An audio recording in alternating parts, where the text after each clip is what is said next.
Alrighty, y'all. Hello. It is morning. I am not a morning person. It is 8 a.m. That's early for me. Yikes. Yeah. And that's not even quarantine me. That's always been me. But it is morning and I am alone in the house. I am a happy, appreciative boy. I have not yet started my channel. Gasp. I know, this is worrisome. But today I figured... today my voice will be cracking because it is the morning. But today we're going to be looking at my shelf. We're going to start with the top shelf. I'm just going to go through it and show you everything I got on the shelf. Very first thing we're starting with is... it's a wishbone with an eye on it. I'm not sure what it means or what this is for.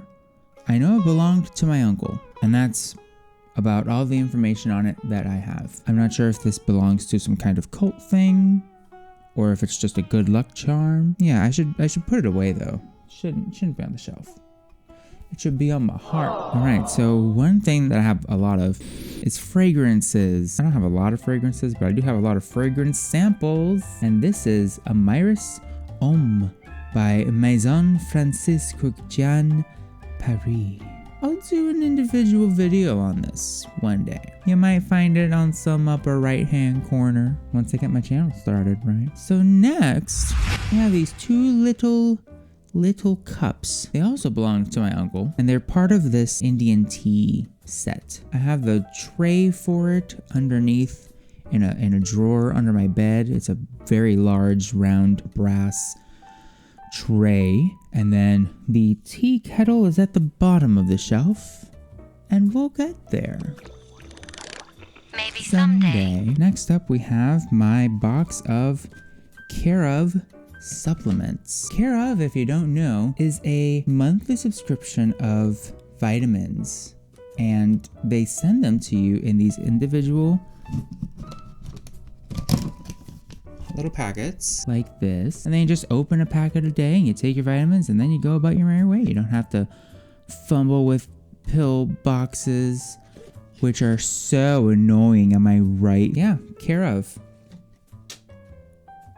So go ahead and redo the quote to the packet that just fell out. Not everything that is faced can be changed, but nothing can be changed until it is faced. James Baldwin said that. Next up is the fragrance that I put on last night. It is my absolute favorite of theirs. I can wear this literally every day of my life. Oh, Grand Soir by Maison Francis Courtier, Paris. It is so fucking delicious. I've loved it, but I've also wanted to preserve it as much as I can because the bottle costs $225. And we're quarantining now, sis. I can't just spend money willy-nilly. The next one that I have is Oud Satin Mood. Oh. Next up, we have a jar.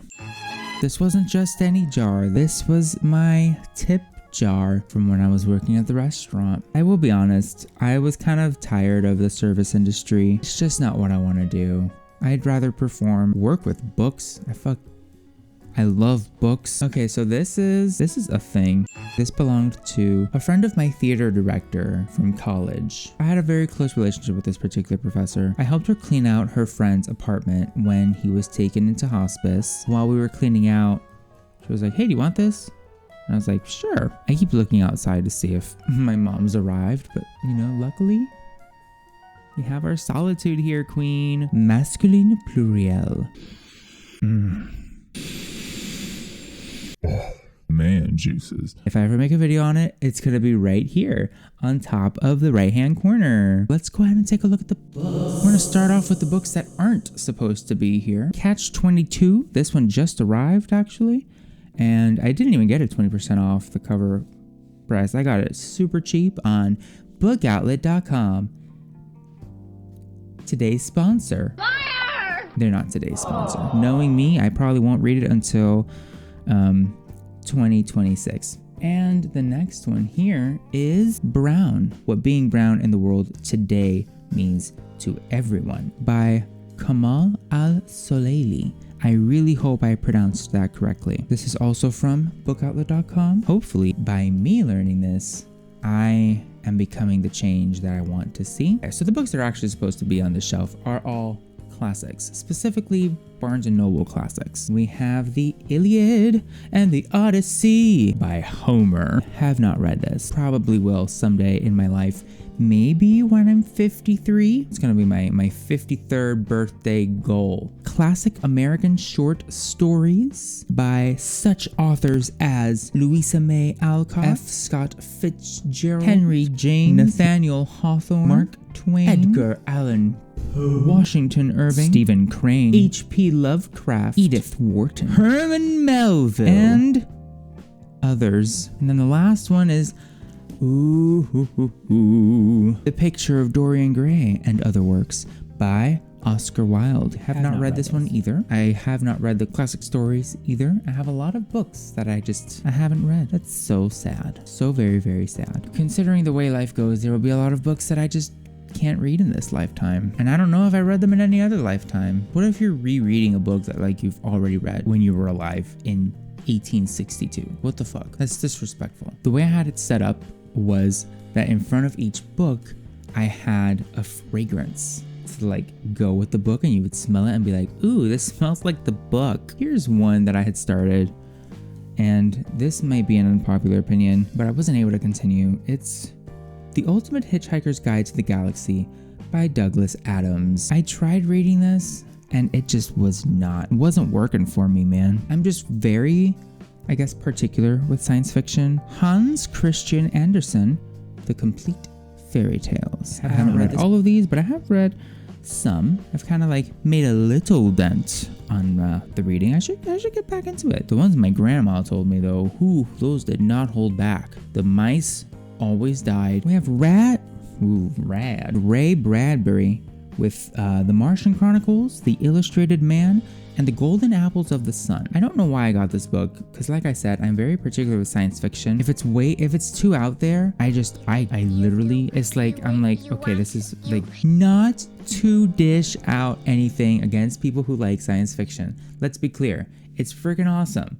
Okay, I don't hate it. It's not for me. If it's too outlandish, I can't suspend my disbelief. I'll read it someday. I'll give it a shot. I will give it a shot. I actually read these, but I didn't read it on this book. Dan Brown. Dan Brown. The Da Vinci Code and the Lost Symbol. You know, it's funny. Angels and Demons was the first book of this series. And yet here we just have the Da Vinci Code and the Lost Symbol. We don't have Angels and Demons, which would have been the chronological start. He seems kind of interesting though. I gotta say, Dan Brown, how do you like just get all this information? What did you do? Hey, can you like show me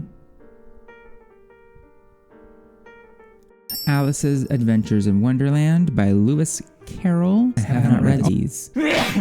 Oh shit, my mom's home. Hang on. The shelf tour will be back right now. I'm back. I'm not sure how much the lighting changed. It's been about half an hour since my mom came, and now she's leaving again. This is definitely the most free you will hear me, because I don't know when the house will be empty again. Next up on the books, we have Agatha Christie. One is And Then There Were None. And I've been meaning to read it again. I really love Agatha Christie. But yeah, there's Crooked House and Endless Night. I have not read those. I did read And Then There Were None when I was younger, and I want to read it again. Maybe I was born a 65-year-old man. I don't care. I love Agatha Christie. In fact, this one specifically is the Hercule Poirot mysteries. I grew up watching, oh my god, it was that like Poirot series, I guess, on A&E, and it was the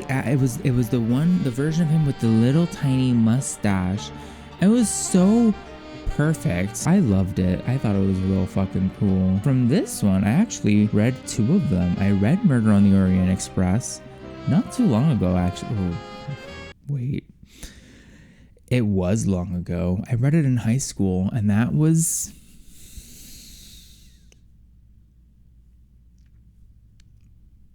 10 years ago. Yikes. That smacked me in the fucking face. I also read The Murder of Roger Ackroyd, but that one I did read probably 20 years ago at this point. I'm kidding. I was not, how old am I? I was not 6 years old when I read The Murder of Roger Ackroyd, but it may have been 15 years ago or so. Ew. Ew. Okay. God. The last one is Curtin Poirot's Last Case, and I did not read that one. The Complete Sherlock Holmes by Sir Arthur Conan Doyle. I also have not read this one, and I don't know if I'll ever read it, I'll be honest. Maybe when I'm 83, 20 years after I read the Iliad, I'll go ahead and read Sherlock Holmes. The Divine Comedy by Dante. Have not read it. This one kind of has a little bit of a misprint with paper. One of the pages is like, it was like folded in on itself, and I was like, how the fuck did that happen? I actually have a funny story with the name Dante. I was at this theater conference. There was a workshop. It was an improv workshop. They were explaining the rules. They said, listen, whatever is said is like, okay, yeah. Let's say I'm improving with the tree, and the tree suddenly says, hey, Jack, where's my money? I can't just be like, my name's not Jack. I don't have what money? I don't know anything. Oh my God. It kills the improv. You cannot ever negate what is going on in the improv. Whatever is said goes. That was like the first rule. One of the exercises was we would go up in a pair, like in pairs, and we would have just an improv moment, whatever goes on. I'll never forget. And I swear every time I look at this happened years ago, by the way. This happened, I think, in 2015, and I still remember it like it was yesterday. Pair goes up, one dude tells the other dude, I forget what he tells him, and he's like, oh, my name's not Jack, it's Dante.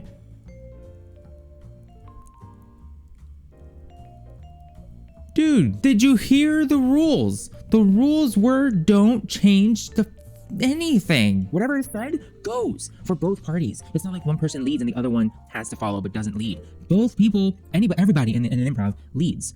And like, if you negate, it takes everybody out of it. It takes the other person out of it because they're like, oh, I'm sorry, I thought you were Jack. I guess I better go find Jack, and you help me find Jack. You know, they gotta now carry the fucking weight of like keeping this moment alive. And then the audience is just there like, seriously, dude, you gotta like feed your fucking ego and be like, my name's Dante. Shut the fuck up.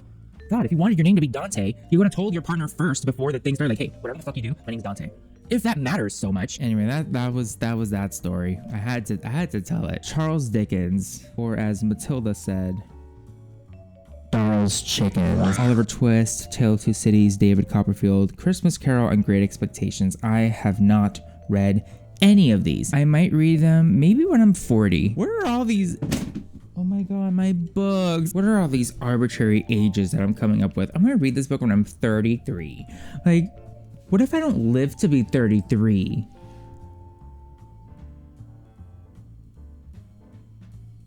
Oh God. No offense to anybody who's 30 and currently reading Charles Dickens. The Count of Monte Cristo. Why did I say that in an Italian accent? The Count of Monte Cristo is a wonderful story, and I highly recommend it to all of my friends and peers and neighbors and enemies and mistresses. Great book, 5 stars, and I am not even halfway through. Don't judge it by this though, because I've been reading it on my Nook. Reading it out of here is very heavy, and I mainly read at night so that I can fall asleep. This is actually the next one that I'm going to read. Ralph Ellison, Invisible Man, and Juneteenth. I have not read it, so I don't know what it's about. Can I be a dumb bitch real quick? I didn't know Juneteenth existed until this year. I didn't know. No one ever told me. I didn't learn about it in the history class. I didn't learn about it in school. Nobody ever told me that Juneteenth was a thing. I'm terrible, I know, but I'm learning. I am a terrible person who is learning to be less terrible and more honorable. And I am very sorry about that. I just didn't know Juneteenth was a thing, and I feel like a fucking idiot. Next up, we have I was about to say we have Jim's fairy tales. Who the fuck is Jim? Grimm's complete fairy tales. We have Rapunzel just serving face. Like she's just here like.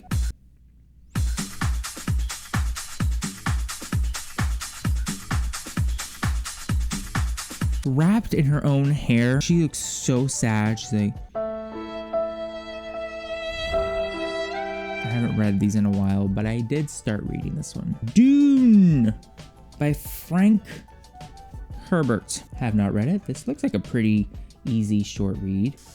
I don't want to say easy because it is science fiction and I could just easily like disconnect. I haven't even seen the movie actually. And I want to because it's fucking David Lynch, and I love David Lynch, and I want to watch it. I want to watch the movie. I also really love Kyle MacLachlan. Maybe after I watch the movie, I'll read the book. If I watch the movie and I like it, then I'll read it, and I'll have the visuals from the movie. I have an imagination, I promise. And the last book on this shelf, Les Miserables by Victor Hugo. Motherfucker. Have not read it. I might read it next year though. Do you hear the people sing? So that's the top shelf. Next up, we're gonna do the bottom.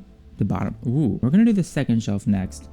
Not today though. What was your favorite part of this shelf? What was your favorite thing? Comment below if you want to see anything specifically in detail. And I will be like, ooh, I'll make a video on that. I know I'm for sure going to be making a video on the fragrances. Hit that bell notification. Just tap it. Just give a little boop. Give a little. Just do a little. Thank you for watching the video. If you've made it this far, I'm impressed. Subscribe if you want. Like the video if you want. Do what you want. Thank you. Wow.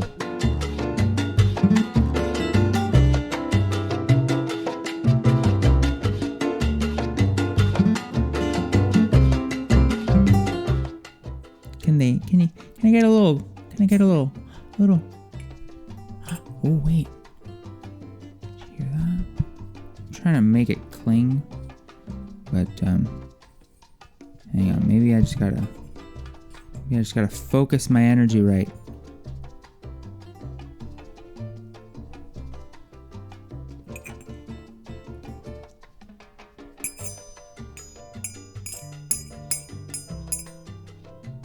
Ooh.